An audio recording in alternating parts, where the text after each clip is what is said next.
Hey, what's up everyone? Morey Croson here, and today we're going to be going over the best exercise to improve your turnover speed. So as always, if you like the information, go ahead and click that thumbs up down below. Subscribe to the channel if you haven't already. And if you have any questions, comments, recommendations, or anything like that, go ahead and leave those in the comments below. We're going to hop in the video right now.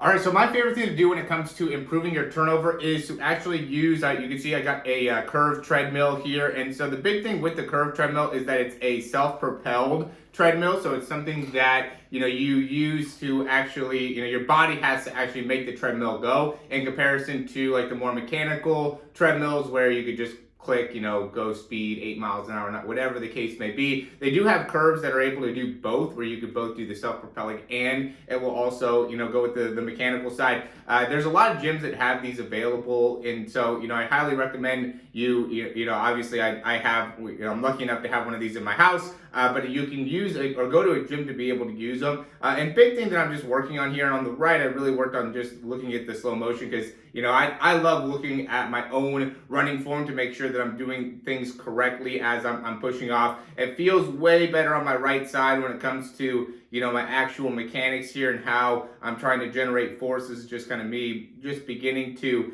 get going. But, when I'm going and I'm pressing off, I want to make sure that I'm getting my foot right out in front of me well, and then I'm driving through that foot, and then as my foot's hitting the ground, I just don't want to see any type of collapsing in of the foot. And then the big thing is really working on how you're coming off the ground, right? And the side view is really the better view. So you can see as I'm coming off the ground, I'm trying to drive my hips through, and I'm also just trying to limit how much time I'm spending with my foot back behind me. So notice how when my foot's coming off the ground, I'm flicking my big toe and then immediately just cycling that leg up and through to really get the best overall transition from my, working this treadmill drill to then also working on my turnover. And from here, you can go and do some sprints. Like I'll go on the actual treadmill and I'll run, or you could also just do some basic like turnover drills, high knees, things like that, just to kind of implement what we're working on within this drill into your actual sprinting form. I'd more recommend to be able to just hop on there and run, so you could really feel it. My right leg, I could just feel how much better this is, right? So I go and I can get my knee up nice and high. I can get really nice extension out in front and then create a large amount of pull there.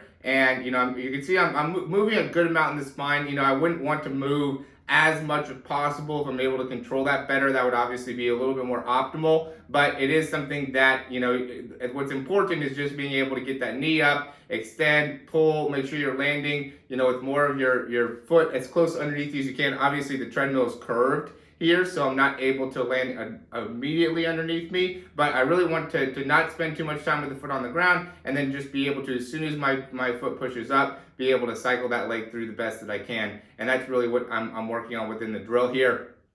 Now we're going to go to my left side. So, what ends up happening is my left side, I can just really, it doesn't feel near as good when I'm pushing off, right? I feel like my rotation there, my upper hamstring, I've talked about it before, feels a little bit weaker. It's something that I've been working on for a while. I did end up having like a hamstring pull on my right side. I really haven't had any like big injuries on the left side, but it just feels a little bit weaker there at the top. And so when I come through and try to extend, it just doesn't feel like I'm able to generate as much power and as much force when I'm going through it. The thing that's interesting is that when I'm actually, using my left side in terms of the speed, I'm able to get a lot more speed. So there's not really a big difference in performance. You can see my face there just because I'm kind of working through it. But you can see I'm not as flexible, right? So see how my foot, as it comes through and I'm going to pull down, I'm not able to get as much of an extension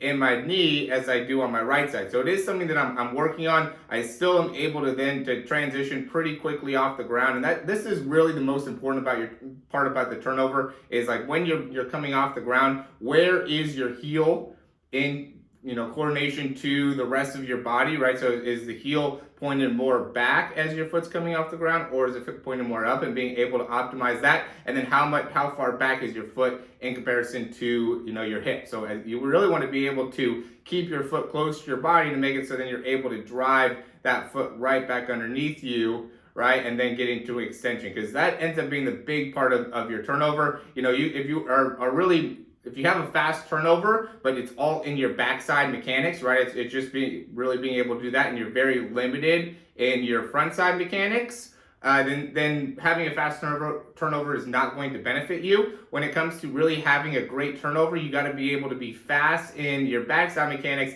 and then be able to be very forceful in the front side mechanics, because now you'll be able to have a quick foot contact time. When you have a lot of backside mechanics and spending much more time there, now it takes a lot more time with your foot on the ground to be able to optimize that. So that ends up being a very important thing to be able to understand when it comes to optimizing your turnover, is that it's all about being able to be quick on the ground. What makes Usain Bolt amazing is that he is such a big person, but only spent about 0.8 seconds on the ground, 0.08 seconds on the ground in each one of his steps, right? So he was so quick with that foot hitting the ground that, he was able to then maximize that turnover. It is that much better. The big thing about being able to improve your turnover is going to be how well are you generating force on the ground, and what type of force are you generating on the ground, right? When you have your foot too far back behind you, that's going to generate more of a horizontal force production, which is just going to take, again, more time on the ground, longer foot contact time. In order to be fast, you have to be really quick on the feet, and being able to work this drill makes it so you can be fast on the feet and also really optimize your turnover. And I like how you could just do this exercise, especially if you're doing it on a treadmill, and then go right into,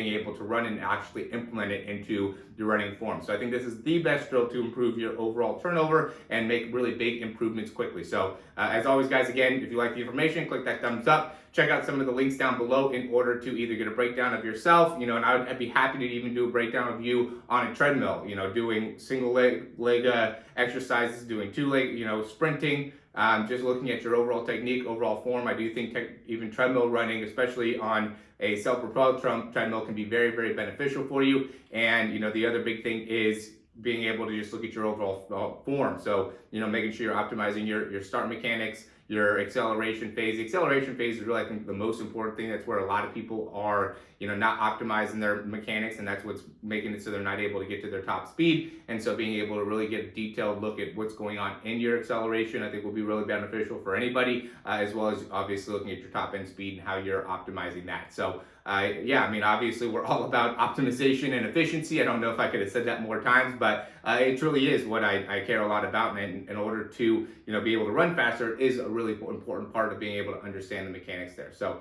as always, guys, thanks for watching, and we'll talk to you soon.